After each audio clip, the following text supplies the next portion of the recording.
রাজধানী ঢাকার প্রবেশদ্বার ও কেন্দ্রীয় রেলওয়ে স্টেশন হিসেবে খ্যাত কমলাপুর রেলওয়ে স্টেশন। এই স্টেশনে দৈনিক অন্তত 1,15,000 মানুষ বিভিন্ন রুটে যাতায়াত করেন। স্টেশনের 1 নম্বর প্ল্যাটফর্ম সংলগ্ন এলাকায় রয়েছে রেলওয়ে ওয়াশপিট, আর এখানেই ঢাকায় আসা ট্রেনগুলোকে ওয়াশ করা হয়। চলুন জেনে আসি কিভাবে 18 কিংবা 22টি বড় বগি পরিষ্কার করানো হয়, আর কতজনই বা কাজ করেন এর পেছনে।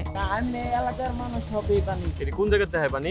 এই যে পাম্পের মানে ট্রেনের মানুষরা কি পানি ইউজ করতে পারবে? রেলের সরকারি স্টাফটা সব এই জায়গায় পানি খায়। একটা ট্রেনকে 1 ঘন্টার মধ্যেই ওয়াশ করা হয়। 18 জনের প্রতিটা টিম 8 ঘন্টা করে প্রতি শিফটে কাজ করেন। 3 শিফটে প্রত্যেক কর্মী 24 ঘন্টায় ট্রেন পরিষ্কার করার কাজে নিয়োজিত থাকেন। প্রতি শিফটে কমপক্ষে 5টি ট্রেন ওয়াশ করেন কর্মীরা।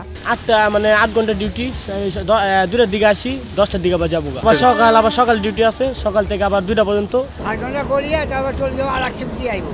লাইট করবে ওরা, মনে করো 5টা 6টা 7টা, মনে করো এটা কোনো গাড়ি ঢুকে যে কাম, আর যদি না ঢুকে তাহলে কাম নেই।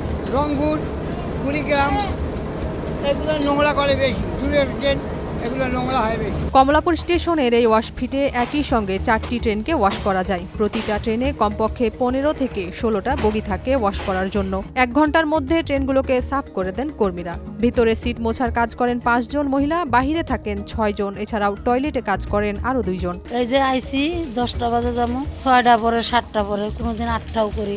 এক শিফটের লোক হলো 20 জন। প্রতি বগিতে 2টা করে পানির ট্যাঙ্ক থাকে। পানির ট্যাঙ্ক ভর্তি করার জন্য ট্রেনের উপরে 2 জন থাকেন। একজন থাকেন পানি ছাড়ার এবং পানি ভরার জন্য। পানিগুলো আসে কমলাপুর পানির পাম্প হতে, যেগুলো হাত মুখ ধোয়া ও অজু করার পাশাপাশি যাত্রীরা খেতেও পারেন। এই যে গ্যালাস দেয়, বাথরুম দেয়। এই পানি খাওয়া যায় ভাই? হ্যাঁ, পানি খাওয়া যায়। সাধারণ যাত্রীরা খেতে পারে পানি? হ্যাঁ, পানি পানি খাওয়া কই থেকে আসে? এটা তো আমি মনে তো জানি না। তো খাবার পানি, নিরাপদ পানি মনে করতেছেন না? ট্রেনের ভেতরের পাশাপাশি বাইরের দিকটাও পরিষ্কার করেন কর্মীরা। এতে করে ট্রেনকে আগের তুলনায় আকর্ষণীয় এবং আরও বেশি পরিচ্ছন্ন লাগে বলে মনে করেন সাধারণ যাত্রীরা। এছাড়া ট্রেনের ছাদে অত্যন্ত রিস্ক নিয়ে কাজ করেন, যেখানে সামান্য পা পিছলালেই নিচে পড়ে যাওয়ার সম্ভাবনা রয়েছে। পড়ে গেছিলাম, নিচে যখন ওয়াশে থাকতাম। রিস্ক বলতে কিছু নাই, জুতা কিনলে ঠিক হয়ে যায়, জুতা ভালো থাকতে হবে। একজন ছাদে তো পড়ে গেছে, লাভ দিতে যা এরকম ফাঁকে গ্যাপেতে লাভ দিতে যা পড়ে গেছে। হ্যাঁ, মাথা ফাইটে গেছিল শুধু। কর্মীরা জানান তারা কাজ করার সময় অনেক কিছুই পেয়ে যান ট্রেনের ভেতর। আগে টাকা পাওয়া গেলেও এখন তেমন বেশি কিছু পাওয়া যায় না। বেশি দামি কিছু পেলে কর্মীরা কর্তৃপক্ষকে দেন কিংবা উপযুক্ত প্রমাণের ভিত্তিতে ফেরত দিয়ে দেন। না না, কিছু পাওয়া যায় না।